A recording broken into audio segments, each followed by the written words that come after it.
সংক্ষিপ্তভাবে দুরূদ পেশ করি সাল্লাল্লাহু আলাইহি ওয়াসাল্লাম। আল্লাহুম্মা সাল্লি আলাইহি আল্লাহুম্মা বারিক আলাইহি। সম্মানিত উপস্থিতি, পর্দার অঞ্চলে অবস্থানরত মা ও ভগ্নীগণ, সংক্ষিপ্ত সময়ে অত্র দিনী বৈঠকে সংক্ষিপ্ত সময়ে বক্তব্যের বিষয় শিরক। শিরকের কিছু খারাপ কুফল সমূহ নিয়ে এবং সময় সাপেক্ষে ইলমের বিষয়ে কিছু গুরুত্বপূর্ণ কথা থাকতে পারে। উল্লিখিত বিষয়গুলোকে সামনে রেখে সংক্ষিপ্ত সময়ে তথ্যবহুল সংক্ষিপ্ত আলোচনা বিবরণের চেষ্টা করব ইনশাআল্লাহুল আজিজ। সম্মানিত উপস্থিতি, শিরক শব্দটি হচ্ছে আরবি শব্দ। এটি শিন কাবরা থেকে নির্গত। এর আবিধানিক অর্থ হচ্ছে অংশীদার স্থাপন করা। শরীয়তের পরিভাষায় শিরক বলা হয় গায়রুল্লাহকে তথা আল্লাহর বৈশিষ্ট্যের সমকক্ষ করাকে। অর্থাৎ কোন বান্দা যদি কোনো ব্যক্তিকে নিয়ে এই আকীদা পোষণ করে, কোন বান্দা যদি কোনো ব্যক্তিকে নিয়ে এই ধারণা পোষণ করে যে আল্লাহ রাব্বুল আলামিনের যে সিফাত রয়েছে, আল্লাহর যে গুণাবলী রয়েছে, আল্লাহর যে বৈশিষ্ট্য রয়েছে, সেই গুণাবলীর মধ্যে, বৈশিষ্ট্যের মধ্যে, সিফাতের মধ্যে কোন একটা সিফাত বা কোন একটা বৈশিষ্ট্য একজন মানুষের রয়েছে, এই ধারণা পোষণ করাই হলো শিরক। একটা উদাহরণ, আজকে এই যে ইসলামী সেমিনার হচ্ছে, এই জায়গাতে আমি কখনো কোনোদিন আসিনি, আমার প্রথম আসা। তো মাদ্রাসা দেখা যাচ্ছে পশ্চিম সাইডে কোথায় কোন জিনিস আছে এ সম্পর্কে আমি অবগত নই, কারণ আমি কোনোদিন আসিনি। আবার এখানে অনেক দিদি ভাই এসেছেন যারা কোনোদিন এখানে তারাও আসেননি, নতুন এসেছেন। তাহলে বাকি থাকছে এক শ্রেণীর ব্যক্তি আপনাদের মধ্যে, যারা এখানে, যাদের বাসা, যাদের আপনাদের ওখানে নিয়মিত যাতায়াত আছে, চলাফেরা আছে, কিন্তু আপনার পক্ষেও 100% বর্ণনা দেওয়ার এখতিয়ার নেই বা বর্ণনা দেওয়ার ক্ষমতা নেই যে কোথায় কোন জিনিস আছে। আমার যেমন নেই, আপনার যেমন নেই, যারা নতুন দিনী ভাই এসেছেন তাদেরও নেই। কোথায় কি, কোথায় কোন জিনিস 100% আছে, এই বর্ণনা দেওয়ার এখতিয়ার একমাত্র রাখেন তিনি কে? আল্লাহ সুবহানাহু ওয়া তাআলা। তাহলে এটা কিসের জ্ঞান? অদৃশ্য বিষয়ের জ্ঞান। এটা কিসের জ্ঞান ভাইয়া? অদৃশ্য বিষয়ের জ্ঞান, গায়েবের বিষয়। আর গায়েবের বিষয়, অদৃশ্য বিষয়ের জ্ঞান রাখেন একমাত্র আল্লাহ সুবহানাহু ওয়া তাআলা। তাহলে আল্লাহ ছাড়া পৃথিবীর বুকে আর কারোর কি ইখতিয়ার আছে, কারোর কি ক্ষমতা আছে গায়েবের বিষয়ে জানার? নাই। তাহলে পৃথিবীতে কেউ জানে গায়েবের বিষয়? জানে না। এখন আপনি যদি বলেন যে আল্লাহ যেমন অদৃশ্য বিষয়ের জ্ঞান রাখেন, ঠিক তদ্রূপ আমার পীর সাহেব এটা জানেন, আমার বুজুর্গানে দ্বীন এটা জানেন, আমার মসজিদের ইমাম সাহেব জানেন, বা আমার খতিব সাহেব এটা জানেন, যখন এই আকীদা পোষণ করবেন, এই আকীদা পোষণ করে কি হয়ে যাবে? শিরক হয়ে যাবে। কারণ আল্লাহ রাব্বুল আলামিনের বৈশিষ্ট্যের সাথে একজন মানুষকে আপনি জড়িয়ে দিলেন। মনে রাখার চেষ্টা করবেন, পৃথিবীর বুকে যত বড় বড় পাপ রয়েছে তার মধ্যে সবচেয়ে বড় পাপ হচ্ছে শিরক। শিরক ছাড়া পৃথিবীর বুকে আরো যত বড় বড় পাপ রয়েছে, এই পাপগুলো আপনি আমি চাইলে মহান রবের নিকট থেকে ক্ষমা করে নিতে পারি, কিন্তু শিরক এমন একটি পাপ, শিরক এমন একটা গুনাহ যা সহজেই আপনি আমি মহান রবের নিকট থেকে ক্ষমা করে নিতে পারি না। কারণ শিরক হচ্ছে তাওহীদের বিপরীত বিষয়। আর কোন ব্যক্তি শিরকে কর্ম করে তাওবা না করে মৃত্যুবরণ করে, তাহলে তার ঠিকানা হচ্ছে চিরস্থায়ী জাহান্নাম। এজন্য মুসলিম দিনে বইটাকে মুসলিম দিনে ভাই, মুসলিম দিনে বইটাকে মুসলিম দিনে বোন, আপনাকে বলতে চাচ্ছিলাম, শিরকি কর্মকে যে কোনো মূল্যে আমাদেরকে বর্জন করতে হবে। শিরকি কর্মগুলো কি সে সম্পর্কে আমাদেরকে জ্ঞান রাখতে হবে। যদি জ্ঞান না থাকে কোনটা শিরক, কোনটা বিদআত, কোনটা কুসংস্কার, তাহলে আপনার আমার দ্বারা সমাজে যত শিরকি কর্ম আছে এগুলো ঘটতে পারে। যদি জ্ঞান না থাকে তাহলে বিদআত কি, এটা সম্পর্কে জ্ঞান না থাকলে বিদআতি কর্ম আপনার দ্বারা আমার দ্বারা হতে পারে। কুসংস্কার কোনগুলো, এই সম্পর্কে জ্ঞান না থাকে তাহলে আপনার আমার দ্বারা কুসংস্কার সংগঠিত হবে। এজন্য আমাদেরকে শিরকের কর্মগুলো সম্পর্কে সম্যক জ্ঞান রেখে দুনিয়াবী জীবনে শিরকের কর্মকে বর্জন করে তাওহীদের উপর প্রতিষ্ঠিত থাকার চেষ্টা করতে হবে। আল্লাহ আমাদের তৌফিক দান করুন, সকলে বলি আমিন। সম্মানিত উপস্থিতি, তো আমরা আজকে দিনী বৈঠকে যে বিষয়টা নিয়েছিলাম আপনাদের মধ্যে টপিক, সেটা হচ্ছে কি মনে আছে? শিরকের কিছু খারাপ দিক, তাই না? শিরকের কিছু খারাপ কুফল নিয়ে আমরা পয়েন্ট আকারে আলোচনা করব, যাতে আমাদের আলোচনাটা বুঝতে সক্ষম হয় ইনশাআল্লাহ। যেহেতু এটা ইনডোর প্রোগ্রাম, তাই না? এটা মাহফিল মনে করছি না, ইনডোর প্রোগ্রাম, যেহেতু ঘরোয়া পরিবেশে প্রোগ্রামটা, এজন্য পয়েন্ট আকারে যদি আমরা আলোচনা করি তাহলে আমাদের বুঝতে আরো সহজ হবে ইনশাআল্লাহ।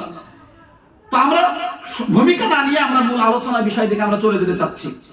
এখন আসেন, এক নাম্বার, ভালো করে শুনবেন, তাহলে আপনি উপকৃত হবেন, এটা আমি আশাবাদী ইনশাআল্লাহ। এক নাম্বার শিরকের খারাপ কুফল হচ্ছে, পৃথিবীর বুকে যত বড় বড় পাপ রয়েছে তার মধ্যে সবচেয়ে বড় পাপ হচ্ছে শিরক। এটা হচ্ছে শিরকের এক নাম্বার খারাপ কুফল। প্রমাণ আল্লাহ রাব্বুল আলামিন পবিত্র কোরআনুল কারীম সূরাতুল লুকমান 21 নম্বর 11 নম্বর পৃষ্ঠার আয়াত নাম্বার 13।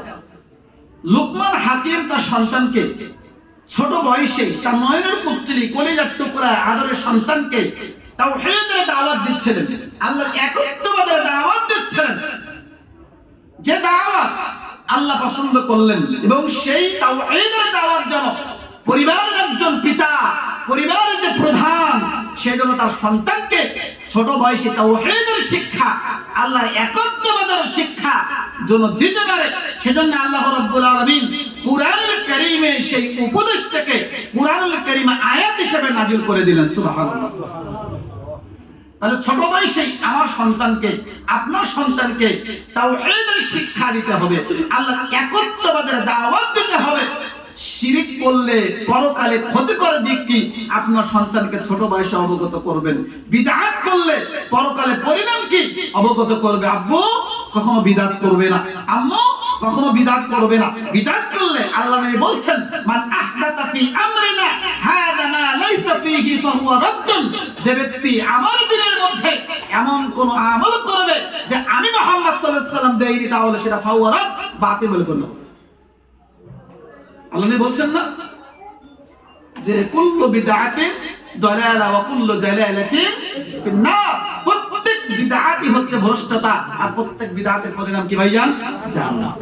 তাহলে আপনার সন্তানকে ছোট বয়সে বলবো, আব্বু কখনো বিদআত করা যাবে না, বিদআতি কর্ম যদি করি তাহলে তোমার ঠিকানা জাহান্নাম হবে। ছোট বয়সে আপনার সন্তানকে বলবে, আব্বু কখনো মিথ্যা কথা বলা যাবে না, মানুষের সাথে খারাপ আচরণ করা যাবে না, গীবত করা যাবে না।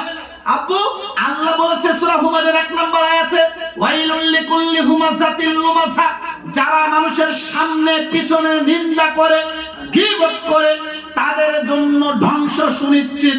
আজকের ধ্বংস না হলেও কালকের হবেন, কালকে না হবে তারপরেও হবেন, ধ্বংস নিশ্চিত, একথা আল্লাহ বলছেন। এভাবে করে আপনার সন্তানকে আপনি ক্ষতি করার দিকগুলো নিয়ে বলবেন, নসিহত করবেন, ছোট বয়সে তাওহীদের শিক্ষা দিবেন, আকীদা বিষয় শিক্ষা দিবেন, শিরক বিষয় অবগত করবেন, বিদআত বিষয় অবগত করবেন। ছোট বয়সে আপনার সন্তান কিভাবে সালাত আদায় করবে এই সালাত আপনি শিক্ষা দিবেন, কিভাবে সালাম দিতে হয় সালামের বাক্য আপনি শিক্ষা দিবেন, ইস্তেনজায় যাওয়ার আগে কি দোয়া পড়তে হয় শিক্ষা দিবেন, টয়লেট থেকে বের হওয়ার সময় কি দোয়া পড়তে হয় এটা শিক্ষা দিবেন। এই শিক্ষাগুলো যদি আপনি দিতে পারেন তাহলে ফজিলত কি জানেন ভাইজান?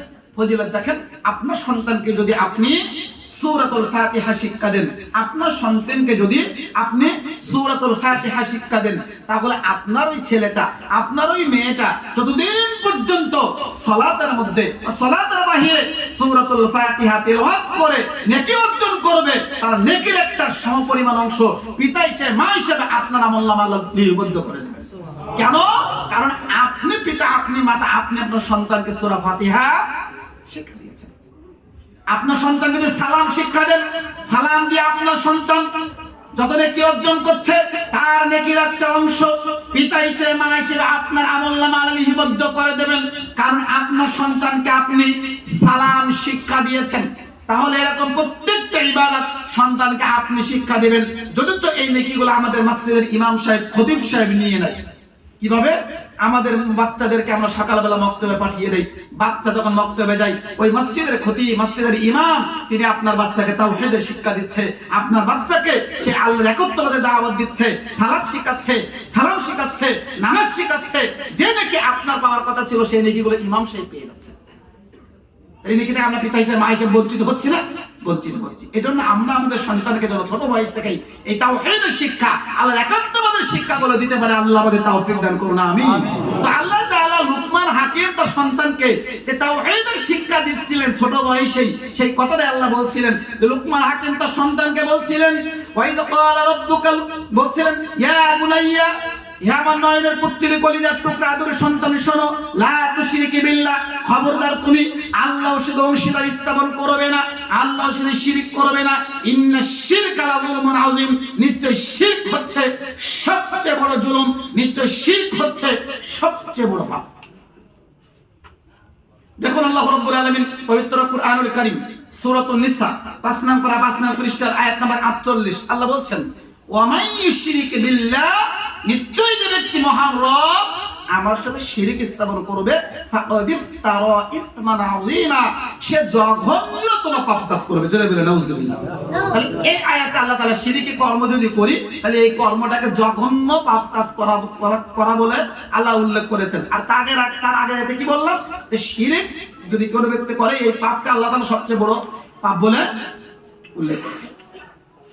দেখুন আল্লাহ নবী সাল্লাল্লাহু আলাইহি ওয়াসাল্লাম সহিহুল বুখারী হাদিস নাম্বার 2727, সহিহ মুসলিম হাদিস নাম্বার 89, মিশকাত হাদিস নাম্বার 52, আবু হুরায়রা রাদিয়াল্লাহু তাআলা আনহু তিনি বলেন, রাসূল সাল্লাল্লাহু আলাইহি ওয়াসাল্লাম একদা বৈঠকে সাহাবীদের বসে আছেন। আল্লাহ নবী সাল্লাল্লাহু আলাইহি ওয়াসাল্লাম সাহাবীদের উদ্দেশ্য করে বলছিলেন, সাহাবী সঙ্গীর সাথে শোনো, ক্বালা ইজতানিবুস সাবআল মুবিকাত, তোমরা কি বলতে পারো, আচ্ছা সাহাবারা, ক্বালা ইজতানিবুস সাবআল মুবিকাত, আমি কি তোমাদেরকে 7টি ধ্বংসাত্মক বস্তু কি সে সম্পর্কে অবহিত করব না? আচ্ছা সাহাবারা, আমি কি তোমাদেরকে পৃথিবীর বুকে 7টি ধ্বংসাত্মক বস্তুগুলো কি সে সম্পর্কে অবহিত করব না? কুলনা বালা ইয়া রাসূলুল্লাহ সাল্লাল্লাহু আলাইহি ওয়াসাল্লাম, আল্লাহ নবী বলেন, আমরা তো জানতে চাচ্ছি পৃথিবীর মধ্যে সবচেয়ে ধ্বংসাত্মক বস্তুগুলো কি? আল্লাহ নবী সাল্লাল্লাহু আলাইহি ওয়াসাল্লাম প্রথম বাক্যে বললেন, ওয়ালা আশিরকু বিল্লাহ, আল্লাহর সাথে অংশীদার স্থাপন করা, এটা হচ্ছে পৃথিবীর মধ্যে সবচেয়ে বড় ধ্বংসাত্মক কাজ। আবু হুরায়রা রাদিয়াল্লাহু তাআলা আনহু তিনি বলেন, রাসূল সাল্লাল্লাহু আলাইহি ওয়াসাল্লাম বলেছেন, সহিহ বুখারী 2654 নম্বর হাদিস, সহিহ মুসলিম হাদিস নাম্বার 269, মিশকাত হাদিস নাম্বার 51, আবু হুরায়রা বলেন, আল্লাহর নবী সাল্লাল্লাহু আলাইহি ওয়াসাল্লাম বলেছেন, আলা উনাব্বিউকুম বিআকবারিল কাবাইর, সাহাবী সঙ্গী সাথী, আমি কি তোমাদেরকে পৃথিবীর মধ্যে সবচেয়ে বড় কাবিরা গুনাহগুলো কি, পৃথিবীর মধ্যে সবচেয়ে বড় পাপগুলো কি সে সম্পর্কে অবহিত করব না? কুলনা বালা ইয়া রাসূলুল্লাহ, আল্লাহ রাসূল বলেন, আমরা তো জানতে চাচ্ছি, আল্লাহ নবী বলেন, আমরা তো জানতে যাচ্ছি পৃথিবীর মধ্যে সবচেয়ে বড় কাবিরা গুনাহগুলো কি, পৃথিবীর মধ্যে সবচেয়ে বড় পাপগুলো কি? তখন আল্লাহ নবী সাল্লাল্লাহু আলাইহি ওয়াসাল্লাম প্রথম বাক্যে বললেন, ওয়ালা আশিরকু বিল্লাহ, এক আল্লাহর সাথে শিরক করা, এক পৃথিবীর সবচেয়ে বড় পাপ আল্লাহর সাথে অংশীদার স্থাপন করা। দ্বিতীয় বাক্যে আল্লাহ নবী বলছেন, সাহাবী সঙ্গী সাথে শোনো, পৃথিবীর মধ্যে 2 নম্বর বড় পাপ আউকুকুল ওয়ালিদাইন, পিতামাতার অবাধ্য চলা, পিতামাতার সাথে খারাপ আচরণ করা, পিতামাতার সাথে অসৎ আচরণ করা।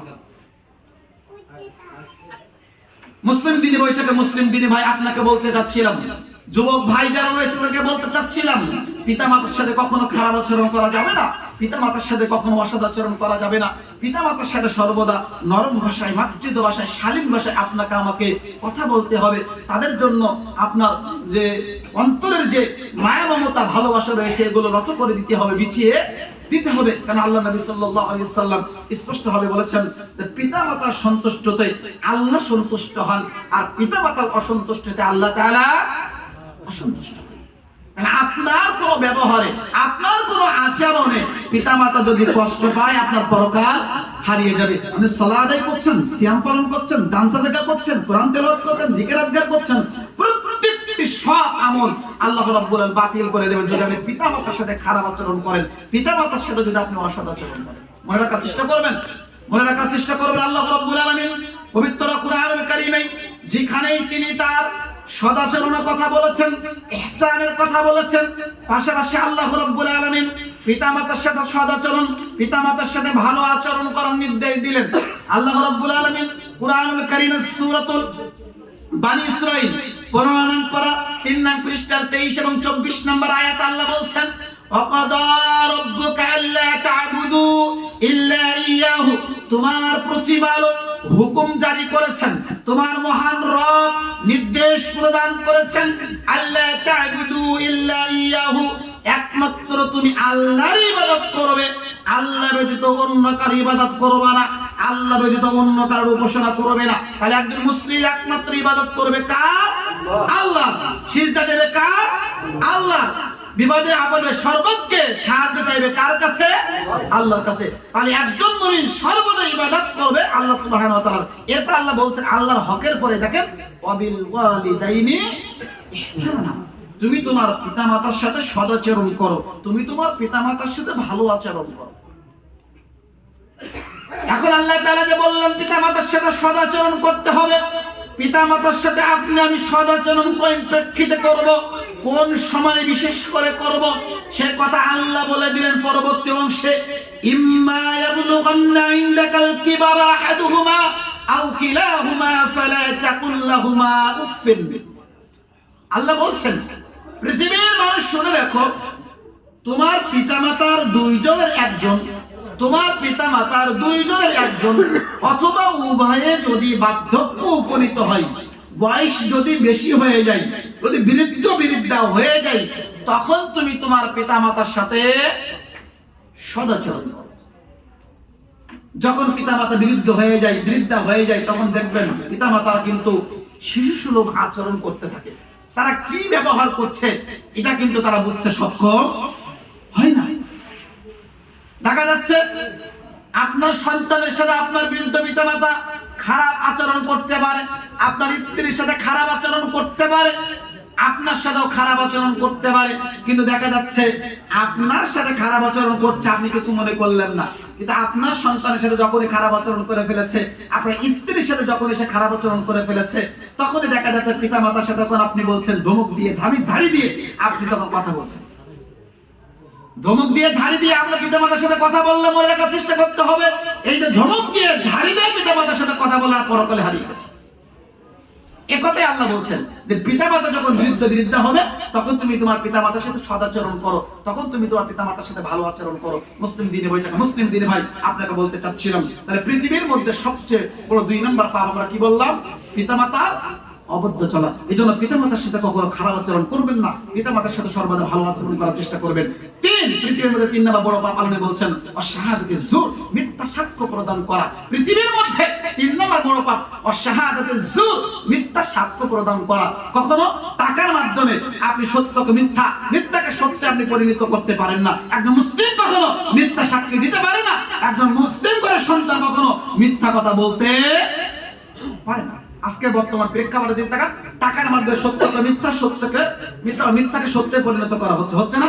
অসংখ্য ঘটনা এরকম আমরা দেখতে পাচ্ছি। সুতরাং মুসলিম ঘরের সন্তান কখনো মিথ্যা কথা বলতে পারে না, মিথ্যা কসম খেতে পারে না, বা মিথ্যা শপথ করতে পারে না। তাহলে আমরা আপনাদের মাঝে পৃথিবীর মধ্যে সবচেয়ে বড় পাপগুলো কি সেসব ধারাবাহিকভাবে আলোচনা করলাম। তার ভিতরে 1 নম্বর নবী কি বললেন? শিরক বলে উল্লেখ করলেন। তার আগের হাদিসে সবচেয়ে বড় ধ্বংসাত্মক বস্তু কাজ আল্লাহ নবী কি বললেন? শিরক বললেন। তার আগের 2টি আয়াত উপস্থাপন করলাম, যে আয়াত দুটিতে আল্লাহ রাব্বুল আলামিন শিরক যদি কেউ করে সে জঘন্য পাপ কাজ করবে আল্লাহ উল্লেখ করেছেন। এমনকি আল্লাহ বলেছেন শিরকি কর্ম হচ্ছে সবচেয়ে বড় জুলুম, সবচেয়ে বড় অপরাধ। তাহলে আমরা শিরকের 1 নম্বর খারাপ কুফল জানলাম। পৃথিবীর বুকে যত বড় বড় পাপ রয়েছে তার মধ্যে সবচেয়ে বড় পাপ হচ্ছে শিরক। আসেন এবার শিরকের 2 নম্বর খারাপ কুফল হচ্ছে শিরক হচ্ছে ক্ষমার অযোগ্য একটি অপরাধ। কি বললাম ভাইজান? শিরক ক্ষমার অযোগ্য একটি অপরাধ। আপনি দুনিয়াবী জীবনে শিরকি কর্ম করেছেন, শিরকি কর্ম করে তাওবা না করে মৃত্যুবরণ করেছেন, তাহলে আপনি ইহকালে ক্ষতিগ্রস্ত, পরকালেও কি ক্ষতিগ্রস্ত। তাওবা না করে মৃত্যুবরণ করার কারণে আপনার ঠিকানা চিরস্থায়ী জাহান্নাম। কিন্তু আপনি দুনিয়াবী জীবনে চলাফেরা করছেন, ওঠা বসা করছেন, এই চলাফেরা করতে গিয়ে, ওঠা বসা করতে গিয়ে আপনার দ্বারা দেখা যাচ্ছে শয়তানের কুমন্ত্রণায় পড়ে খারাপ কাজ আপনার দ্বারা হয়ে যাচ্ছে। আপনি সালাত আদায় করেন, সিয়াম পালন করেন, দান সাদাকা করেন, ভালো ভালো নেক আমল আপনি করার চেষ্টা করছেন, কিন্তু এই ভালো আমলের চেয়ে আপনার দ্বারা দেখা যাচ্ছে খারাপ কাজ, খারাপ কর্মটা বেশি হয়ে যাচ্ছে। কথা বললে হবে না, আলোচনা তো বিঘ্ন ঘটে যায়। কথা কেউ বলবেন না, একটু চুপ করে থাকবেন, কথা বললে আলোচনা বিঘ্ন ঘটে যায়। তো আপনি দেখা যাচ্ছে ভালো কর্মের চেয়ে আপনার খারাপ কর্মটা আপনার কি হচ্ছে, বেশি হচ্ছে। এখন আপনি এমন অবস্থায় মারা গেছেন ভাইজান, এখন ভালোর চেয়ে খারাপ কর্ম বেশি থাকার কারণে আল্লাহ রাব্বুল আলামিন আপনাকে জাহান্নামে দিবেন, যেহেতু খারাপ কর্ম বেশি। কিন্তু একটা ভালোর দিক হচ্ছে আপনার দ্বারা কোনো শিরকি কর্ম হয় না দুনিয়াবী জীবনে। আল্লাহ যদি ইচ্ছা করেন, দয়া করেন, ইহসান করেন আপনার প্রতি, তাহলে আপনার এই পাপগুলোকে আল্লাহ ক্ষমা করে দিয়ে আপনাকে জান্নাতে প্রবেশ করাবে। এটা আল্লাহর দয়া, এটা আল্লাহর রহমত। এই কথাই কিন্তু আল্লাহ রাব্বুল আলামিন পবিত্র কুরআনুল কারীমের সূরাতুন নিসা 5 নম্বর সূরা পৃষ্ঠার 148 নম্বর আয়াতের মধ্যে আল্লাহ বলছেন, ইন্নাল্লাহা লা ইয়াগফিরু আন ইউশরাকা বিহি।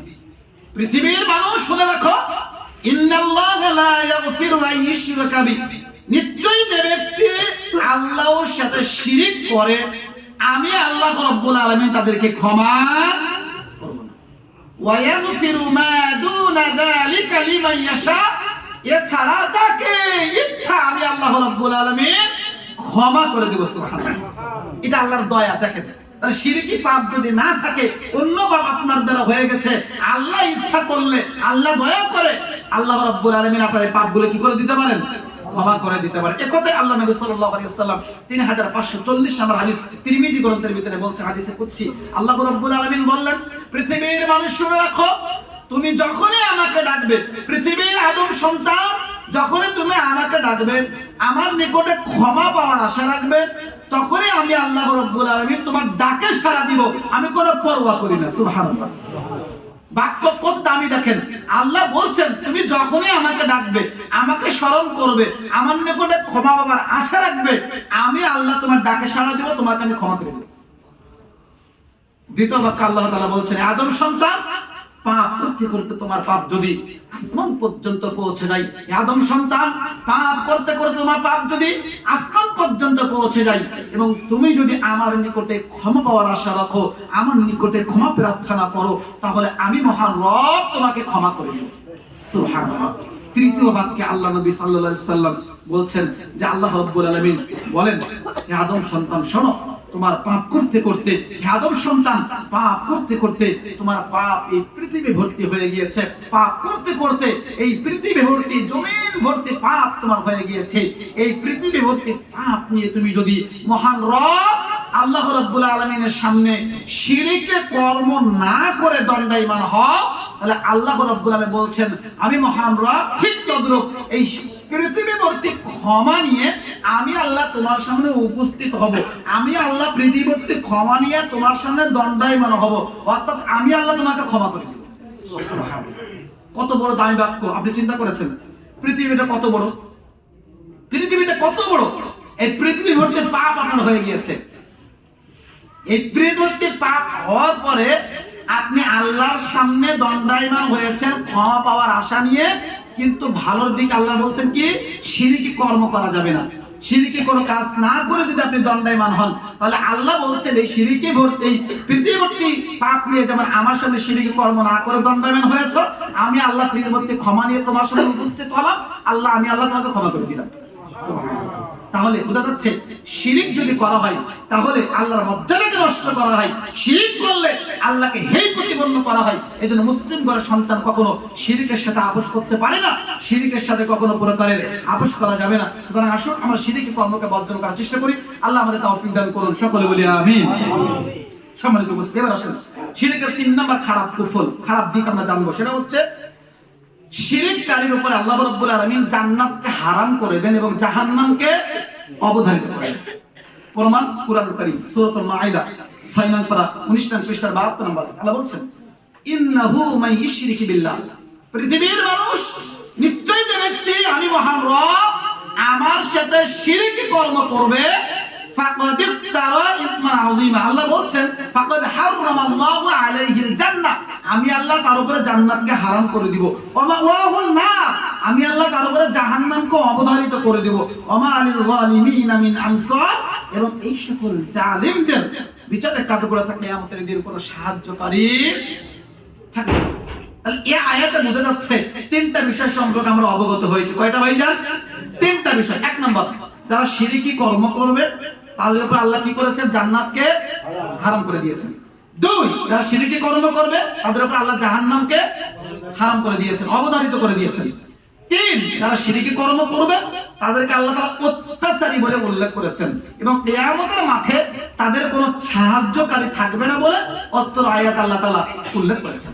দেখুন আল্লাহ নবী সাল্লাল্লাহু আলাইহি ওয়াসাল্লাম সহিহুল বুখারী 1238 মিশকাত 38 নম্বর হাদিস, আল্লাহ নবী সাল্লাল্লাহু আলাইহি ওয়াসাল্লাম বলেন, মান মাতা ইশরিক বিল্লাহি শাইয়ান, যে ব্যক্তি শিরকি কর্ম করে মারা যাবে, যে ব্যক্তি শিরকি কর্ম করে মারা যাবে, দাখালান নার, সে জাহান্নামে যাবে।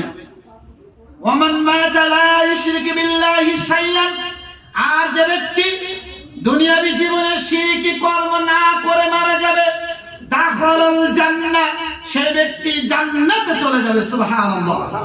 তাহলে শিরক মিশ্রিত আমল করে পরকালে সফলতা অর্জন করা যাবে না। তাহলে শিরকি কর্ম করলে এই হাদিসের বিবরণে বোঝা যাচ্ছে তার ঠিকানা কোথায় ভাইজান? জাহান্নাম। আর শিরকি কর্ম না করে যদি আপনি মারা যান তাহলে আপনার ঠিকানা কোথায়? জান্নাতে। এই কথা কে বলেছেন? আল্লাহ নবী সাল্লাল্লাহু আলাইহি ওয়াসাল্লাম। তাহলে আমরা শিরকের 3 নম্বর খারাপ কুফল কি জানলাম? যারা শিরকি কর্ম করে তাদের উপর আল্লাহ জান্নাতকে হারাম করে দেন এবং জাহান্নামকে অবধারিত করে দেন। আচ্ছা, এরপরে আসেন শিরকের 4 নম্বর খারাপ কুফল। শিরকের 4 নম্বর খারাপ দিক হচ্ছে শিরক যারা করে, এই শিরকি কর্ম তার জীবনের অতীতের যাবতীয় সৎ আমল, নেক আমলকে আল্লাহ রাব্বুল আলামিন সব ধ্বংস করে দেন, নষ্ট করে দেন। এখানে দুইটা উদাহরণ দিব। কয়টা? দুইটা। এক নম্বর, যারা এখানে মুরব্বিয়ান আছেন বিশেষ করে তারা শুনেন। আপনার বয়স মনে করেন এখন 60 বছর। কত বছর? 60 বছর আপনার বয়স। আপনার বয়স যখন 10 বছর ছিল তখন থেকে নিয়মিত ভাবে আপনি মসজিদে এসে জামাতের সাথে সালাত আদায় করছেন। তাহলে আপনি কত বছর সালাত আদায় করছেন? 50 বছর সালাত আদায় করছেন। আপনার বয়স এখন 60 বছর।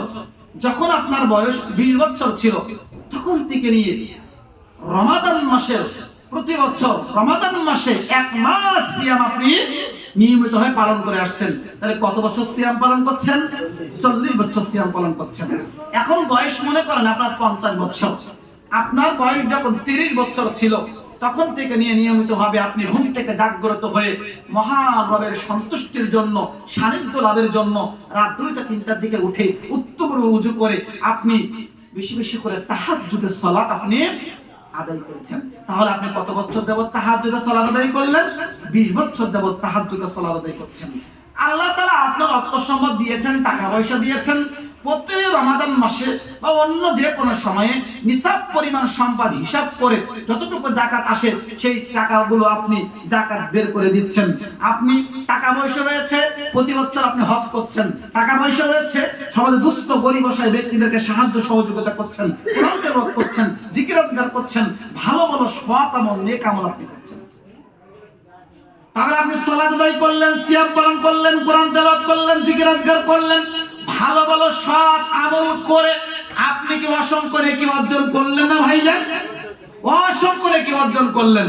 এখন এই ভালো আমল করার পরে হঠাৎ করে আপনি যদি এমত অবস্থায় আপনি যদি শিরকি কোনো কর্ম করে ফেলেন, আপনি যদি এমত অবস্থায় শিরকি কোনো কর্ম করে ফেলেন, তাহলে আপনার ওই যে 50 বছরের সালাতের নেকি, 40 বছরের সিয়ামের নেকি, 20 বছরের তাহাজ্জুদের নেকি, কোরআন তেলাওয়াতের নেকি, জিকির আজকারের নেকি, যাকাতের নেকি, সমস্ত সৎ আমল, নেক আমলকে আল্লাহ তাআলা এই শিরকি কর্ম করার কারণে নষ্ট করে দেবেন, ধ্বংস করে দেবেন। এর নাম শিরক। এর নাম হচ্ছে শিরক। আরেকটা উদাহরণ দিই। আপনার অনেক টাকা পয়সা রয়েছে, সম্পদ রয়েছে। এখন আপনি কোচবিহার শহরের উপরে আপনি একটা 10 তলা ফ্ল্যাট বাড়ি তৈরি করবেন। কয়তলা ফ্ল্যাট বাড়ি ভাইজান? 10 তলা একটা ফ্ল্যাট বাড়ি আপনি তৈরি করতে চাচ্ছেন। আর আপনি চাচ্ছেন এই কোচবিহার এলাকা ভিত্তিক এরকম সৌন্দর্য, এরকম নকশা করে, ডিজাইন করে আর কেউ বাড়ি করেনি, এরকম সৌন্দর্য করে একটা বাড়ি আপনি তৈরি করতে চাচ্ছেন। এখন আপনি মানুষ নিয়ে, মিস্ত্রি নিয়ে কাজ শুরু করে দিয়েছেন। কাজ করতে করতে পরিপূর্ণ হয় 10 তলা ফ্ল্যাট বাড়ি তৈরি করতে দেখা যাচ্ছে আপনার 5 বছর সময় লেগেছে। কত বছর ভাইজান? 5 বছর সময় লেগে গেছে। 5 বছর পরে বাড়িটা কমপ্লিট হয়ে গিয়েছে। এমন তো অবস্থায় সরকার থেকে নির্দেশনা এসেছে যে আপনার এই বাড়িটা ভেঙে ফেলতে হবে। আপনার এই বাড়ির নিচ দিয়ে একটা কি যাবে? রোড যাবে, রাস্তা যাবে। সরকার আপনাকে টাকা দিবে, যত টাকা আপনার বাড়ি করতে খরচ হয়েছে সব টাকা সরকার কি করবে? বহন করবে। এখন এই বাড়িটা আপনাকে ভেঙে ফেলতে হবে। এখন আপনি মিস্ত্রি নিয়ে যেভাবে আস্তে আস্তে বাড়ি তৈরি করলেন, এভাবে করে মানুষ নিয়ে যদি আস্তে আস্তে বাড়ি ভাঙার চেষ্টা করেন, একদিনে ভাঙতে পারবেন বাড়িটা? অনেক দিনের প্রয়োজন হবে না বাড়ি ভাঙতে? অনেক দিনের প্রয়োজন হবে। কিন্তু আপনি যদি এক নিমিষে এই বাড়িটা যদি আপনি ভেঙে ফেলতে চান, তাহলে বেশি কিছু করার প্রয়োজন নেই। আপনি আপনার এই 10 তলা ফ্ল্যাট বাড়ির নিচে একটা বোম ফিট করে দেন। কি ফিট করেন? একটা অ্যাটম বোম ফিট করেন। ফিট করার পরে একটা রিমোটের সাহায্যে, রিমোটে টিপ দেওয়ার মাধ্যমে দেখবেন ওই 10 তলা ফ্ল্যাট বাড়ির নিমিষেই ধূলিকণায় পরিণত হয়ে যাবে। ঠিক তদ্রুপ শিরক হচ্ছে এমন, আপনি যদি শিরকি কর্ম করে ফেলেন, ওইটা রিমোটে টিপ দেওয়ার কারণে 10 তলা ফ্ল্যাট বাড়ির নিমিষেই ধূলিকণায় পরিণত হয়েছে, তাহলে শিরকি কর্ম করলে আপনার পেছনের যাবতীয় যত সৎ আমল ছিল, পাহাড় পরিমাণ নেক আমল ছিল, এই নেক আমলগুলো শিরকি কর্ম করার কারণে আল্লাহ সব কিছু নষ্ট করে দেবেন, ধ্বংস করে দেবেন। এর নাম শিরক। আমি যে বোঝাতে না পারি আমি অর্থ। এবার আসেন কোরআনুল কারীম থেকে দলিল নেওয়ার চেষ্টা করে। আল্লাহ বলছেন কোরআনুল কারীম সূরা আনআম 7 নম্বর 17 পৃষ্ঠা 88 নম্বর আয়াত আল্লাহ বলছেন ওয়ালাউ আশরাকু লাহাবিতু আনহুম মা কানু ইয়ামালুন। হে নবী আপনি শুনেন, তারা যদি শিরক করে তাহলে তাদের সমস্ত সৎ আমল, নেক আমল আমি আল্লাহ রাব্বুল আলামিন বরবাদ করে দেব, নষ্ট করে দেব, ধ্বংস করে দেব। আল্লাহ আমাদেরকে এটা বলছেন, আমরা শিরকি কোনো কর্ম করি তাহলে আল্লাহ তাআলা কি করবেন? আমাদের পিছনের যাবতীয় সৎ আমল, নেক আমলকে নষ্ট করে দেবেন, ধ্বংস করে দেবেন। এরপরে দেখেন আল্লাহ তাআলা আমাদের নবীকে এবার বলছেন কোরআনুল কারীম সূরা জুমার 24 নম্বর 4 নম্বর 65 নম্বর আয়াত আল্লাহ বলছেন ওয়ালাকাদ উহিয়া ইলাইকা ওয়া ইলাল্লাযীনা মিন ক্বাবলিক লাইন আশরাকতা লা ইয়াহবাতান্না আমালুক ওয়া লা তাকুনান্না মিনাল খাসিরিন। আল্লাহ রাব্বুল আলামিন আমাদের নবীকে বলছেন, হে মুহাম্মদ সাল্লাল্লাহু আলাইহি ওয়াসাল্লাম আপনি শুনেন, আমি আপনার এবং আপনার পূর্ববর্তীদের যত নবী রাসূল এসেছিল তাদের প্রতি এই ওহী করেছি যে আপনি যদি লাইন আশরাকতা লা ইয়াহবাতান্না আমালুক, আপনি যদি শিরকি কোনো কর্ম করেন তাহলে আমি আল্লাহ রাব্বুল আলামিন আপনার পিছনের যাবতীয় সৎ আমল, নেক আমলকে আমি আল্লাহ নষ্ট করে দেব। ওয়ালা তাকুনান্না মিনাল খাসিরিন, এবং আপনি অবশ্যই ক্ষতিগ্রস্তদের অন্তর্ভুক্ত হয়ে যাবেন। আচ্ছা ভাইজান একটু বলেন তো, কার সম্পর্কে এই কথা ধমকের সুরে আল্লাহ তাআলা বলছেন? মুহাম্মদ রাসূলুল্লাহ সাল্লাল্লাহু আলাইহি ওয়াসাল্লাম সম্পর্কে। তিনি এমন একজন সম্মানিত নবী, তিনি এমন একজন সম্মানিত নবী যার আগের পরের সমস্ত পাপ আল্লাহ ক্ষমা করে দিয়েছেন। সুবহানাল্লাহ। তিনি এমন একজন সম্মানিত নবী যার চরিত্রের সার্টিফিকেশন আল্লাহ দিচ্ছেন। আল্লাহ বলতে আপনি উত্তম চরিত্রের অধিকারী। সুবহানাল্লাহ। তিনি এমন একটি সম্মানিত নবী যিনি দিনে রাতে 100 বার অন্যায় করে এসেছে, 70 বারের বেশি তাওবা ইস্তেগফার করেন, আল্লাহর নিকট ক্ষমা প্রার্থনা করেন। এমন একজন সম্মানিত নবী সম্পর্কে আল্লাহ ধমকের সুরে বলছেন ওয়ালাকাদ ওহিয়া ইলাইকা ওয়া ইলাল্লাযীনা মিন ক্বাবলিক, হে নবী আপনি যদি শিরকি কোনো কর্ম করেন তাহলে আপনার অতীতের সমস্ত যাবতীয় সৎ আমল, নেক আমলকে আমি আল্লাহ তাআলা নষ্ট করে দেব, ধ্বংস করে দেব। তাহলে আল্লাহ নবী হওয়া সত্ত্বেও যদি নবীকে এভাবে ধমকের সুরে বলেন, তাহলে আপনি আমি তো সাধারণ মানুষ, আমরা যদি শিরকি কর্ম করি তাহলে আমাদেরকে বেঁচে থাকার সুযোগ আছে? পরকালে সফলতা অর্জন করার সুযোগ আছে? সুযোগ নেই। তাহলে যে কোনো মূল্যে আমাদেরকে শিরকি কর্মকে বর্জন করার চেষ্টা করতে হবে। ভাই তাহলে বলতে চাচ্ছিলাম শিরকের 4 নাম্বার খারাপ কুফর আমরা কি জানলাম? যারা শিরকি কর্ম করবে, এই শিরকি কর্মগুলো অতীতের সমস্ত যাবতীয় সৎ আমল, নেক আমলকে আল্লাহ তাআলা কি করে দেবে? নষ্ট করে দেবে, ধ্বংস করে দেবে। আচ্ছা এবার আসুন, শিরকের 5 নাম্বার খারাপ কুফর দিক হচ্ছে যারা শিরকি কর্ম করে রাসূল সাল্লাল্লাহু আলাইহি ওয়াসাল্লামের শাফাআত কাল কিয়ামতের মাঠে তাদের ভাগ্যে জুটবে না। মনে রাখার চেষ্টা করতে হবে, বিচারের কাজগুলো বড় জটিল, বিচারের কাজগুলো বড় কঠিন। মানুষের মৃত্যুর পরে যতগুলো স্তর রয়েছে, মানুষের মৃত্যুর পরে যতগুলো ধাপ রয়েছে, তার মধ্যে সবচেয়ে জটিল ও কঠিন একটা স্তরের নাম হচ্ছে কিয়ামতের মাঠ। কি বললাম ভাইয়া? কিয়ামতের মাঠ। কিয়ামতের মাঠ যে কতটা জটিল এ সম্পর্কে আল্লাহ রাব্বুল আলামিন কোরআনুল কারীমে অসংখ্য আয়াতে সে সম্পর্কে ভয়াবহ দিকের কথা আল্লাহ তাআলা উল্লেখ করেছেন। যেমন আল্লাহ রাব্বুল আলামিন একটা আয়াতে বলেছেন, সূরাতুল ফাতরাত আপনি দেখতে পারেন, এখানে আল্লাহ রাব্বুল আলামিন ইনফিতারের ভিতরে বলছেন 1 থেকে 5 নম্বর আয়াতে ইদা সামাউ ফাতারাত, যেদিন কিয়ামত সংঘটিত হবে সেদিন এই আকাশ ফেটে চৌচির হয়ে যাবে। যেদিন কিয়ামত সংঘটিত হবে তখন এই আকাশ ফেটে খণ্ড দ্বিখণ্ডিত হয়ে যাবে। ওয়াইদাল কাওয়াকিবু তাতারাত, সেদিন তারকাগুলি ঝরঝর করে বিক্ষিপ্তনায় পড়তে থাকবে। ওয়াইদাল বিহার ফুজ্জিরাত, যেদিন কিয়ামত সংঘটিত হবে সেদিন সমুদ্রে বিস্ফোরণ লেগে যাবে। ওয়াইদাল কুবুর বু'থিরাত, সেদিন কবরগুলোকে উন্মুক্ত করে দেওয়া হবে। একইভাবে আল্লাহ বলছেন কোরআন কারীমে সূরা আবাসার 34 থেকে 37 নম্বর আয়াতের ভিতরে, ইয়াউমা ইয়াফিরুল মারউ মিন আখি, যেদিন কিয়ামত সংঘটিত হবে সেদিন মানুষ তার ভাই থেকে পলায়ন করবে। আজকের ভাই ভাই কত মিল মহব্বত আপনার রয়েছে, আপনার আমার, অথচ আল্লাহ বলছেন যেদিন কিয়ামত সংঘটিত হবে সেদিন মানুষ তার ভাই থেকে পলায়ন করবে। ওয়া উম্মিহি ওয়া আবি, মা তার পিতা থেকে পলায়ন করবে। ও সাহিবাতিহি ওয়া বানি, যেদিন কিয়ামত সংঘটিত হবে স্ত্রীরা তার সন্তান সন্ততি থেকে পলায়ন করবে। লিকুল্লি ইমরিইম মিনহুম ইয়াউমাইযিন শানুন ইগনি, যেদিন কিয়ামত সংঘটিত হবে সেদিন মানুষ এমন একটা কঠিন পরিস্থিতির মধ্যে দিন অতিবাহিত করবে, সেদিন মানুষ নিজের ছাড়া আর কারোর দিকে তাকানোর মতো কোন অবস্থায় পরিস্থিতির সে থাকবে না। তাহলে এই আয়াত প্রমাণ করছে বিচারে কাঠগড়া বড় জটিল, বিচারে কাঠগড়া বড় কঠিন। তাহলে কিয়ামতের মাঠ বড় জটিল, কিয়ামতের মাঠ বড় কঠিন, যা কোরআন আয়াতের বিবরণে বোঝা যায়। আর এই কঠিন পরিস্থিতিতে কিয়ামতের দিন কেউ কারোর জন্য সুপারিশ করতে পারবে না, সকলে সে নিজের নিয়ে সে ব্যতিব্যস্ত হয়ে পড়বে। এমন একটা কঠিন পরিস্থিতিতে আল্লাহ নবী সাল্লাল্লাহু আলাইহি ওয়াসাল্লামকে আল্লাহ সুবহানাহু ওয়া তাআলা আর উম্মতদের জন্য শাফাআত করার, সুপারিশ করার অনুমতি দিবেন। জোরে বলি সুবহানাল্লাহ। আল্লাহ নবী সাল্লাল্লাহু আলাইহি সাল্লাম তার সকল উম্মতের জন্য সুপারিশ করবে, শুধুমাত্র ওই শ্রেণীর ব্যক্তিদের জন্য আল্লাহ নবী সাল্লাল্লাহু আলাইহি সাল্লাম শাফাআত করবে না। ওই সকল ব্যক্তিদের জন্য শুধুমাত্র আল্লাহ নবী সাল্লাল্লাহু আলাইহি সাল্লাম সুপারিশ করবে না যারা শিরকি কর্ম করে মৃত্যুবরণ করেছে, যারা শিরকি কর্ম করে মারা গিয়েছে, তাদের জন্য রাসূল সাল্লাল্লাহু আলাইহি সাল্লাম কাল কিয়ামতে মারা শাফাআত করবে না। যারা তিরমিজি গ্রন্থের 2441 নম্বর হাদিসে বিস্তারিত আলোচনা করা হয়েছে, সেখান থেকে আপনি দেখে নিতে পারেন।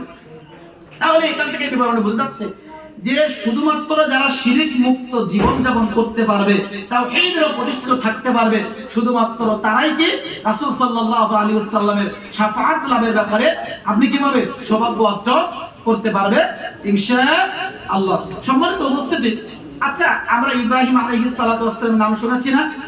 নাম শুনেছি। তো যাকে বলা হয়েছে আবুল আম্বিয়া নামে যিনি খ্যাত, তাই না?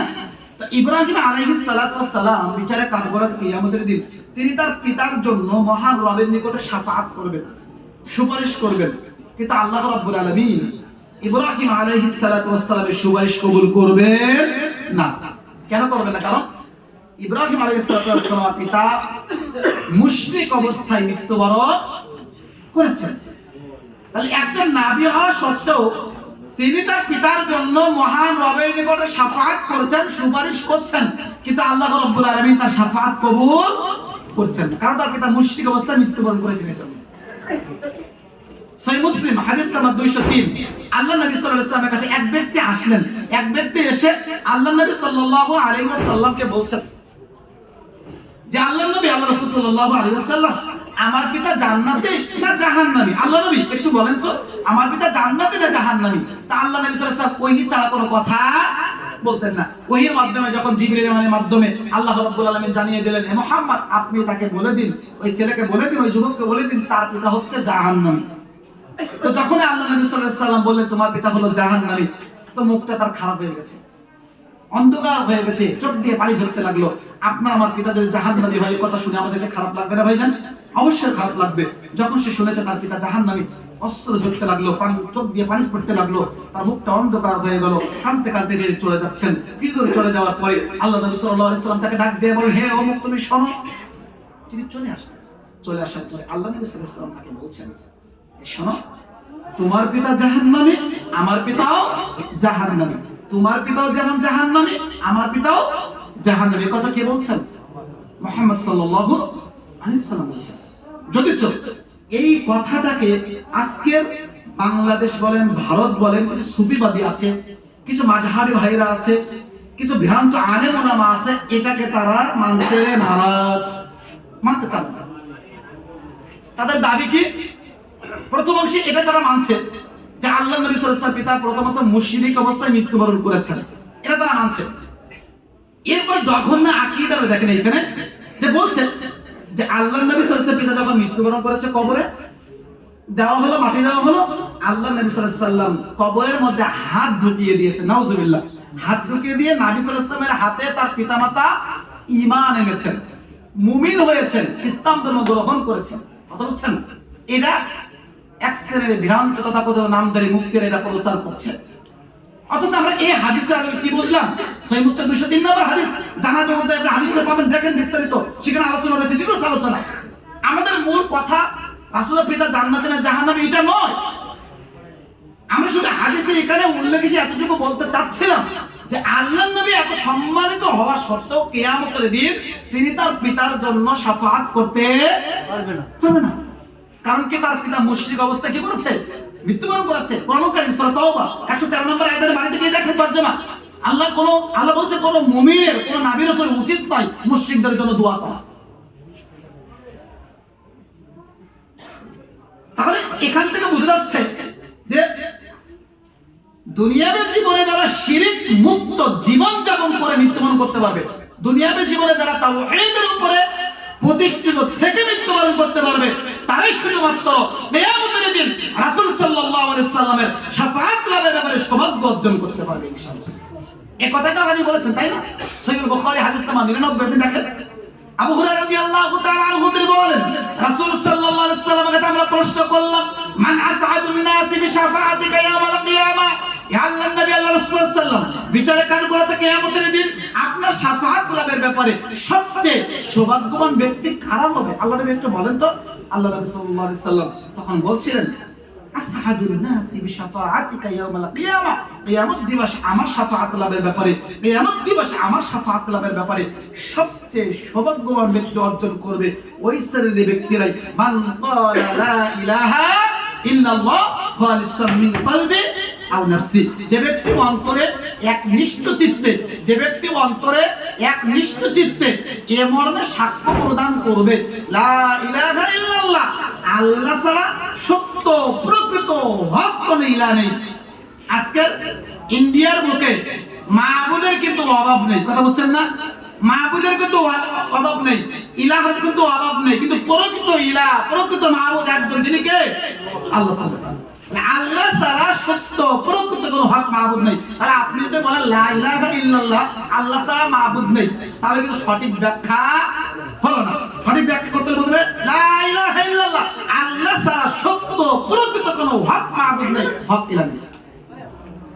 আর যে ব্যক্তি এটাকে অন্তরে স্বীকৃতি দেবে, কাজে বাস্তবায়ন করবে, আল্লাহ বলছেন বিচারের কাঠগড়াতে কিয়ামতের দিন আমার শাফাআত লাভের ব্যাপারে, বিচারের কাঠগড়াতে কিয়ামতের দিন আমার শাফাআত লাভের ব্যাপারে ওই শ্রেণীর ব্যক্তিরাই সৌভাগ্য অর্জন করতে পারবে। সুবহানাল্লাহ। সম্মানিত উপস্থিতি, তাহলে আমরা অত্র হাদিসগুলোর বিবরণে বুঝতে পারলাম যে যারাই শিরক মুক্ত জীবন যাপন করে মারা যাবে, যারা তাওহীদের প্রতিষ্ঠা থেকে মারা যাবে, তারাই শুধুমাত্র রাসূল সাল্লাল্লাহু আলাইহি ওয়াসাল্লামের পক্ষ থেকে কাল কিয়ামতের মাঠে শাফাআত লাভ করে সৌভাগ্য অর্জন করতে পারবে। সুতরাং আমরা শিরকের 5 নম্বর খারাপ কুফর কি জানলাম? যারা শিরকে কর্ম করে মারা যাবে, তারা রাসূল সাল্লাল্লাহু আলাইহি ওয়াসাল্লামের শাফাআত কাল কিয়ামতের মাঠে তাদের ভাগ্যে জুটবে না। সম্মানিত উপস্থিতি, সংক্ষিপ্ত সময়ে আমরা শিরকের কিছু খারাপ কুফর নিয়ে আমরা আপনাদের মাঝে আলোচনা করলাম। আল্লাহ রাব্বুল আলামিন আমাদের সবাইকে শিরক মুক্ত জীবন যাপন করার তৌফিক দান করুন। সকলে বলি আল্লাহুম্মা আমিন।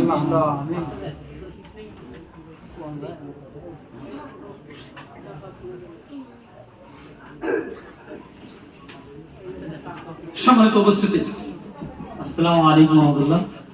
আপনারা যারা উঠাউঠি করছেন দয়া করে বসবেন। আর মিশন কর্তৃপক্ষ থেকে আমাকে যেটা বলা হলো যে আপনাদের সকলের জন্য খাবার ব্যবস্থা করা হয়েছে, আপনারা যাওয়ার আগে খাওয়া দাওয়া, খাওয়া দাওয়া এই প্রোগ্রাম শেষে খাওয়া দাওয়া করে যাবেন। আমাদের এনার পরে আমাদের পরিচিত শায়েখ মুনতাজির রহমান মাদানী সাহেব উপস্থিত আছেন। এনার পরে ওনার আলোচনা আমরা দিব।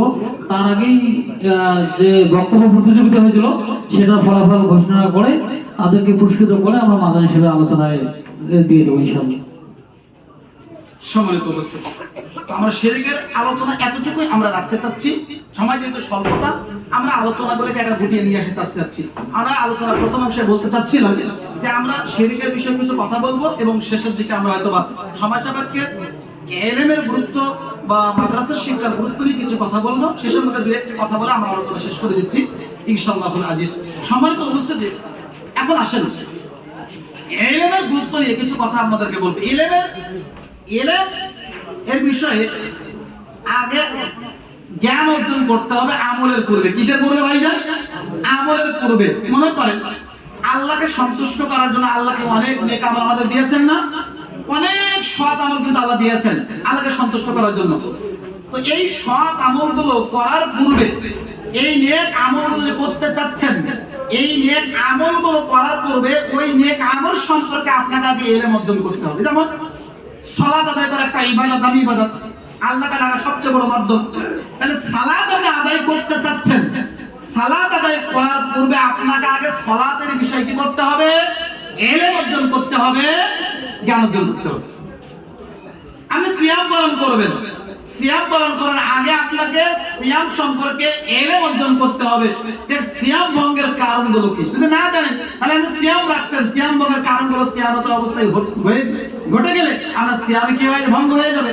তাহলে সিয়াম পালন করার আগে সিয়ামের বিষয়ে আপনাকে ইলম অর্জন করতে হবে। আপনি হজ পালন করবেন, হজ পালন করার ক্ষেত্রেও আপনি হজে যাচ্ছেন, হজের আগে আপনাকে হজের যে বিধিবিধানগুলো রয়েছে পালন করা সে সম্পর্কে আপনাকে আগে ইলম অর্জন করতে হবে। যাকাত দিতে যাচ্ছেন, যাকাত আপনার মন মতো খুশি মতো দিলে হবে না, কোরআনের বিধান মেনে দিতে হবে। আল্লাহ রাসূল যেভাবে দিয়েছেন সেই পদ্ধতি এলাকা আপনাকে যাকাত দিতে হবে। তাহলে যাকাত দেওয়ার আগে আপনাকে যাকাত দেওয়ার পদ্ধতি, সিস্টেম আপনাকে জানতে হবে এবং সে বিষয়ে ইলম অর্জন করতে হবে। তাহলে প্রত্যেকটি ইবাদত, সালাত, সিয়াম, হজ, যাকাত, দান সাদাকা, যে ইবাদত আপনি করেন না কেন সেই ইবাদতটি করার পরে আপনাকে আগে সেই বিষয় সম্পর্কে ইলম অর্জন করতে হবে, জ্ঞান অর্জন করতে হবে। আল্লাহ রাব্বুল আলামিন দেখেন কোরআন কারীম সূরা মুহাম্মদের 19 নম্বর আয়াতে বলছেন আমাদের নবীকে সম্বোধন করে যে ফা'লাম আন্নাহু লা ইলাহা ইল্লা হে মুহাম্মদ সাল্লাল্লাহু আলাইহি ওয়াসাল্লাম, আপনি ইমানে ইলম অর্জন করুন লা ইলাহা ইল্লাল্লাহ, আল্লাহ ছাড়া সত্য প্রকৃত কোনো হক মাবুদ নেই। তাহলে দেখেন ঈমান আনার পূর্বে আগে যে বিষয়ে ঈমান আনতে বলছেন ওই বিষয়ের উপর আগে আল্লাহ কি বলছেন? তুমি ইলম অর্জন করো, জ্ঞান অর্জন করো। তাহলে আল্লাহর প্রতি ঈমান আনার পূর্বে আপনাকে আগে আল্লাহ সম্পর্কে জানতে হবে, ইলম অর্জন করতে হবে। নবী রাসূলের প্রতি ঈমান আনার পূর্বে নবী রাসূল সম্পর্কে জানতে হবে, ফেরেশতাদের ঈমান আনার পর ফেরেশতা সম্পর্কে জানতে হবে, পরকাল সম্পর্কে ঈমান আনার পর পরকাল সম্পর্কে জানতে হবে, তাকদীরের ভালো মন্দ বিষয় ইসলাম করার পর তাকদীর সম্পর্কে ভালো করে বুঝতে হবে, না হলে আপনি বিভ্রান্তিতে পড়ে যাবেন। তাহলে প্রত্যেকটি ইবাদতের ক্ষেত্রে, ঈমান আমলের ক্ষেত্রে আপনাকে আমল করার পূর্বে আগে সেই বিষয় সম্পর্কে ইলম অর্জন করতে হবে। আল্লাহ রাব্বুল আলামিন কোরআন সূরা আলাকের 1 নম্বর আয়াতে বলছেন ইকরা বিসমি রাব্বিকাল্লাযী খালাক, পড়ো তুমি তোমার সেই মহান স্রষ্টার নামে, পড়ো তুমি তোমার সেই রবের নামে যিনি তোমাকে সৃষ্টি করেছেন। তাহলে আল্লাহ তাআলা আমাদেরকে ইলম অর্জন করার কথা বললেন, আল্লাহ রাব্বুল আলামিন আমাদেরকে জ্ঞান অর্জন করার কথা বললেন। এখন কথা হচ্ছে আমরা ইলম অর্জন করব, আমরা জ্ঞান অর্জন করব। সেই জ্ঞানটা কোন জ্ঞান? এটা হচ্ছে ইসলামী জ্ঞান। সেটা কোন জ্ঞান? কুরআনের জ্ঞান। সেটা কোন জ্ঞান? হাদিসের জ্ঞান। যেটা অর্জন করলে আমার ইহকালে কল্যাণ, পরকালেও কল্যাণ সাধিত হবে। এই ইলম, এই জ্ঞান আমাদের অর্জন করতে হবে। আর এই জ্ঞান অর্জনের একটা প্ল্যাটফর্ম, একটা মাধ্যম হচ্ছে মাদ্রাসা শিক্ষা। কি শিক্ষা ভাইজান? মাদ্রাসা শিক্ষা। আমরা আমাদের সন্তানদেরকে আজকের মাদ্রাসায় কেন পড়াবো এটা বলার একটু বলে নেই। আজকের কিন্তু ইন্ডিয়াতে শিক্ষা গ্রহণ করার, ইলম অর্জন করার অনেক স্কুল, কলেজ, মাদ্রাসা আমরা দেখতে পাচ্ছি না? পাচ্ছি আমরা, আলহামদুলিল্লাহ। কিন্তু আসলে এই যে সকল শিক্ষা প্রতিষ্ঠানগুলো দেখা যায়, আমরা দেখতে পাচ্ছি এই সকল শিক্ষা প্রতিষ্ঠানগুলোতে দেখা যাচ্ছে ইসলামের যে বিষয়াদিগুলো আছে এই বিষয় সম্পর্কে ধারণা দেওয়া হয় না। একজন মুসলিমের সন্তান, সে তার পিতা যদি মারা যায়, জানাজার সালাত যে আদায় করতে হয় কিভাবে সে জানে না, সালাত আদায় করতে হবে কিভাবে সে জানে না, কোরআন শিক্ষা করা ফরজ, কোরআন শিক্ষা সে পারে না, অত মাস্টার্স কমপ্লিট করে বসে আছে। এই যে জেনারেল লেভেলে পড়ালেখা করলো, জেনারেল লেভেলে পড়ালেখা করার কারণে আমি তাকে খারাপ বলছি না, জেনারেলে পড়বে, কিন্তু তাকে আগের নলেজ, ইসলামের যে বেসিক যে বিষয়গুলো রয়েছে এই বিষয়গুলো সম্পর্কে আপনার সন্তানকে ধারণা দেওয়ার চেষ্টা করতে হবে। তাহলে আপনাকে দেখতে হবে যে আপনার এলাকা ভিত্তিক কোন সকল প্রতিষ্ঠানগুলোতে জেনারেল দুনিয়াবী জীবনের শিক্ষার পাশাপাশি পরকালের শিক্ষা দেওয়া হয়, সেই সকল শিক্ষা প্রতিষ্ঠানগুলোতে আপনার সন্তানকে ভর্তি করার চেষ্টা করতে হবে। শিক্ষা প্রতিষ্ঠান অনেক রয়েছে, জেনারেল কথা বাদ দিলাম, মাদ্রাসার শিক্ষা প্রতিষ্ঠান অনেক রয়েছে, কিন্তু আসলে সেই সকল মাদ্রাসাগুলোতে পড়ে দেখা যাচ্ছে বাচ্চাদেরকে সেখানে আকীদা বিষয়ে অবগত করা হয় না, শিরক বিষয়ে অবগত করা হয় না, তাওহীদ বিষয়ে অবগত করা হয় না, বিদআত বিষয়ে অবগত করা হয় না। তাহলে মাদ্রাসার শিক্ষা এই সকল মাদ্রাসার শিক্ষা অর্জন করে আপনার সন্তানকে কোনো আদর্শবান সন্তান হবে? কখনো হবে না।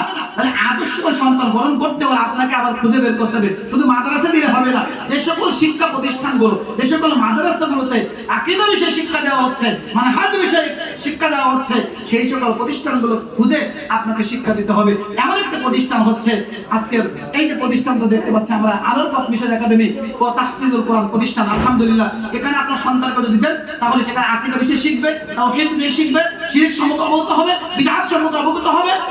সকল বিষয়ে দুনিয়াবী জীবনের শিক্ষার পাশাপাশি ইসলামের শিক্ষাও সে অবগত হবে ইনশাআল্লাহ। এজন্য আপনারা আপনাদের সন্তানদেরকে এই সকল শিক্ষা প্রতিষ্ঠানে দিয়ে আপনার জন্য আমাদের সন্তানকে আদর্শবান গড়ে তোলার জন্য আমরা অগ্রণী ভূমিকা পালন করতে পারি। আল্লাহ আমাদের তাওফিক দান করুন, আল্লাহুম্মা আমিন। আমরা আমাদের সন্তানদের কেন মাদ্রাসায় পড়াবো, তার ভিতরে দুই একটা পয়েন্ট বলতে চাচ্ছি। এক নম্বর হচ্ছে আমরা আমাদের সন্তানদের মাদ্রাসায় পড়াবো এজন্য আমাদের সন্তানের আকীদাকে বিশুদ্ধ করার জন্য। কি জন্য ভাইজান? আকীদাকে বিশুদ্ধ করার জন্য। আগে আমি পূর্বেই বললাম যে সকল শিক্ষা মধ্যে আকীদা বিষয়ে অবগত করা হচ্ছে, সেই সকল শিক্ষা প্রতিষ্ঠানে আমরা সন্তানকে দেওয়ার চেষ্টা করবো। দুই নম্বর, সন্তানদের ঈমান আমলকে পরিশুদ্ধ করার জন্য, যাতে আপনার সন্তান সঠিক আমলটা করতে পারে, সঠিক হাদিসটা জেনে সঠিক হাদিসের উপরে আমল করতে পারে, এই জন্য এই সকল শিক্ষা প্রতিষ্ঠানে আপনার সন্তানকে আপনি দেওয়ার চেষ্টা করবেন। তিন নম্বর, সন্তানদেরকে আদর্শবান করে গড়ে তোলার জন্য, সন্তানদেরকে সৎ করে গড়ে তোলার জন্য আপনারা আপনাদের সন্তানদেরকে মাদ্রাসার শিক্ষায় শিক্ষিত করার চেষ্টা করবেন। আজকে দেখা যাচ্ছে যে সকল শিক্ষা প্রতিষ্ঠানগুলো আমরা দেখতে পাচ্ছি, সেখানে আছে শিক্ষাঙ্গন শান্ত না অশান্ত, সেখানে দেখা যাচ্ছে অস্ত্রের ঝনঝনানি চলছে। আজকে একজন বন্ধু অপর বন্ধুকে হত্যা করে দিচ্ছে, মারামারি করছে, কাটাকাটি করছে, নারীদের ইফটিজিং করছে। এগুলো কিসের কারণে? নৈতিক অবক্ষয়ের কারণে, সুশিক্ষা না থাকার কারণে। আমরা যেটা বলি না যে শিক্ষা জাতির মেরুদণ্ড, এই প্রতিবাদ্য বিষয় ঠিক নয়, এই বিষয় ঠিক নয়, বরং সুশিক্ষাই হচ্ছে জাতির মেরুদণ্ড। যদি সুশিক্ষা না থাকে তার ভিতরে, তাহলে সে কখনো আদর্শবান সন্তান হবে না। যদি সুশিক্ষা না থাকে, তোমরা এই স্লোগানই দেই যে শিক্ষা জাতির মেরুদণ্ড, শিক্ষা জাতির মেরুদণ্ড যদি হয়, তাহলে সে কেন সুদ খায়, সে কেন ঘুষ খায়, সে কেন নারী ইফটিজিং করে, সে কেন বিভিন্ন খারাপ কাজে জড়িয়ে পড়ে, কারণ তার ভিতরে সুশিক্ষাটা নাই। কিন্তু সুশিক্ষা দিতে হলে আপনার সন্তানকে এই সকল শিক্ষা প্রতিষ্ঠানগুলোতে দেওয়ার চেষ্টা করতে হবে। আর এই সকল শিক্ষা প্রতিষ্ঠানগুলো আপনার সন্তানকে সুশিক্ষা করে গড়ে তোলার জন্যই তারা পদক্ষেপ নিচ্ছে আলহামদুলিল্লাহ। এবং আপনার সন্তানকে দিলে আশা করা যায় আপনার সন্তান এই সকল শিক্ষা প্রতিষ্ঠানে পড়ালেখা করলে সুশিক্ষায় শিক্ষিত হয়ে একজন সমাজের বুকে আদর্শবান সন্তান হিসেবে প্রতিষ্ঠিত হবে বলে আমরা আশা করি ইনশাআল্লাহ। এরপরে সন্তানকে মাদ্রাসায় পড়বে আরেকটা গুরুত্বপূর্ণ বিষয় হচ্ছে মাদক মুক্ত সমাজ গঠন করার জন্য। কি জন্য ভাইজান? মাদক মুক্ত সমাজ গঠন করার জন্য, সমাজ থেকে সন্ত্রাস মুক্ত করার জন্য, সমাজ থেকে আপনার জঙ্গিবাদ মুক্ত করার জন্য এই সকল শিক্ষা প্রতিষ্ঠানে আপনার সন্তানকে ভর্তি করার চেষ্টা করবেন। আল্লাহ রাব্বুল আলামিন আমাদের সবাইকে এই সকল প্রতিষ্ঠানের সাথে সম্পৃক্ত থাকার এবং যদি সামর্থ্য থাকে সেরকম, তারা আমাদের ছেলেমেয়ে যদি থাকে, আমাদের ছেলেমেয়েকে এই সকল প্রতিষ্ঠানগুলোতে আমরা ভর্তি করার চেষ্টা করব। এবং সর্বোপরি এটা যদি না পারি, আমরা সর্বদা এই সকল সালাফি মানহাজের প্রতিষ্ঠানগুলোতে আমরা টাকা দিয়ে, শ্রম দিয়ে, মেধা দিয়ে, বুদ্ধি দিয়ে সার্বিকভাবে আমরা সহযোগিতা করার চেষ্টা করব। আল্লাহ রাব্বুল আলামিন আমাদের সবাইকে সেই তৌফিক দান করুন, আমিন সুম্মা আমিন ইয়া রাব্বুল আলামিন। সংক্ষিপ্ত সময় আপনাদের মধ্যে আমরা শিরকের বিষয়ে এবং ইলমের বিষয়ে কিছু গুরুত্বপূর্ণ কথা আলোচনা করেছি। আল্লাহ রাব্বুল আলামিন আমাদের সবাইকে কথাগুলোকে মূল্যায়ন করা, মেনে চলা, আমল করা তৌফিক দান করুন, আমিন সুম্মা আমিন ইয়া রাব্বুল আলামিন। জাযাকাল্লাহু খাইরান, বারাকাল্লাহু ফিক, সুবহানাকা আল্লাহুম্মা বিহামদিক, আশহাদু আল্লা ইলাহা ইল্লা আনতা, আস্তাগফিরুকা ওয়া আতুবু ইলাইক। আসসালামু আলাইকুম ওয়া রাহমাতুল্লাহি ওয়া বারাকাতুহু। ওয়া আলাইকুম আসসালাম।